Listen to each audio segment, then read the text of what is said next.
When ex-BRAC Ops agent MARTIS, Jason Statham, is framed for a crime he didn't commit, he must navigate a deadly web of betrayal, power, and revenge. With a shotgun in one hand and a secret that could shake the underworld, he fights his way through elite assassins, corrupt officials, and a powerful enemy who wants him silenced.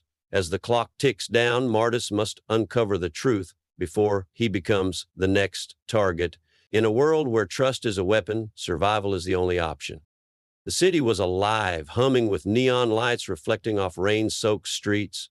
MARTIS sat in the back of a sleek black sedan, his fingers tapping against the leather seat. He wasn't a man who liked waiting.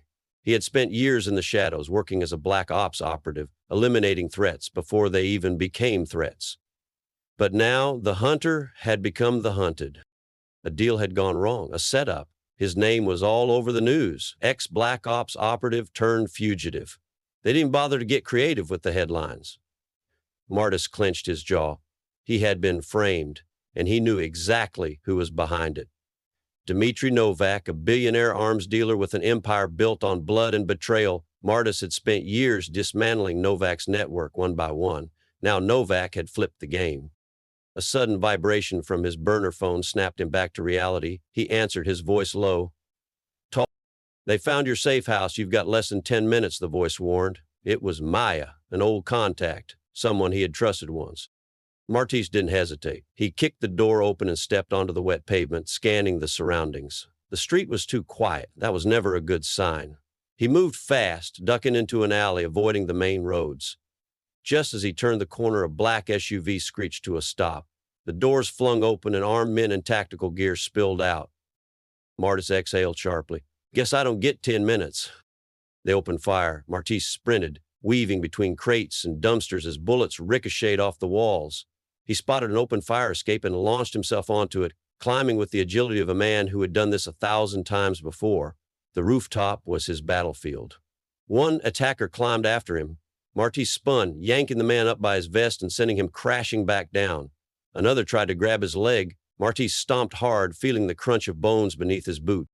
He didn't stop moving. He ran, leaping from rooftop to rooftop. A chopper's searchlight cut through the darkness, locking onto him. He cursed under his breath. They were serious. He needed to disappear, fast. Ducking into an abandoned warehouse, MARTIS moved like a ghost. He checked his ammo. 3 bullets left. Not ideal. He reached for the hidden blade strapped to his calf. It wasn't much, but it would do. The footsteps of his pursuers echoed in the vast space. MARTIS pressed his back against a wall, waiting. The first man came in fast, scanning the area. MARTIS struck, his knife slicing through the air, finding flesh. The man collapsed without a sound. The second attacker wasn't as careless. He fired the moment he saw movement. MARTIS rolled, grabbing the fallen man's gun and returning fire. The shot was clean. Then there was silence. MARTIS exhaled. He needed answers, and there was only one place he could get them. By the time he reached the underground hideout, he was already patched into Novak's encrypted network, scanning his next move. He found what he was looking for, a high-profile meeting at a luxury penthouse. If Novak was there, MARTIS would make sure it was the last meeting he ever had. The penthouse was a fortress, but MARTIS had never been one for doors. Scaling the side of the building, he reached the balcony and slipped inside.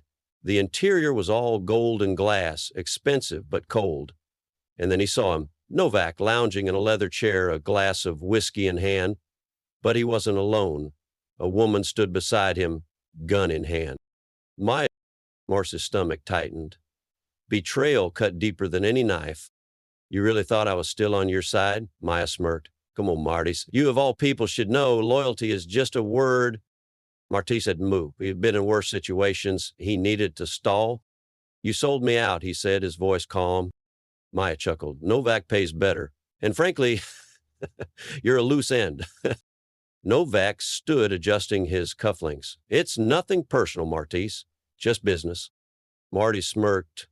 "That's the thing, Novak. For me, it is personal."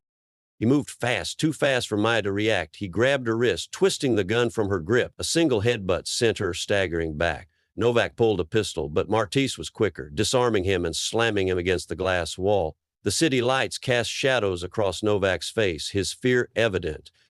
"You want to kill me?" Novak spat blood. "Then do it." MARTIS pressed the gun against Novak's forehead. For a moment he considered it, but then he had a better idea. Not yet, he said. I need you alive. Martis grabbed Novak's laptop, pulling the files he needed. Novak had dirt on everyone, politicians, police, entire governments. This wasn't just about revenge anymore. This was war. The alarms blared. Reinforcements were coming. Martis fired at the ceiling, shattering the glass above. He grabbed Novak and jumped. They crashed through an awning below, hitting the pavement hard. Novak groaned, barely conscious. Martis hauled him up and threw him into a stolen car. The chase was on again. The city blurred past him as Martis drove. He could hear the sirens, but he was already ahead of the game. He had sent the files to every major news outlet. Novak's empire was crumbling before his eyes.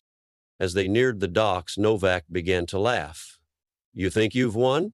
Martis pulled the car to a stop. He dragged Novak out, throwing him to the ground. No, he said, leveling the gun.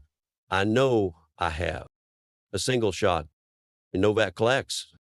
Martis stood over him, breathing heavily. The weight of years of bloodshed settled on his shoulders. He wasn't a hero. He never had been. But tonight, he had set things right.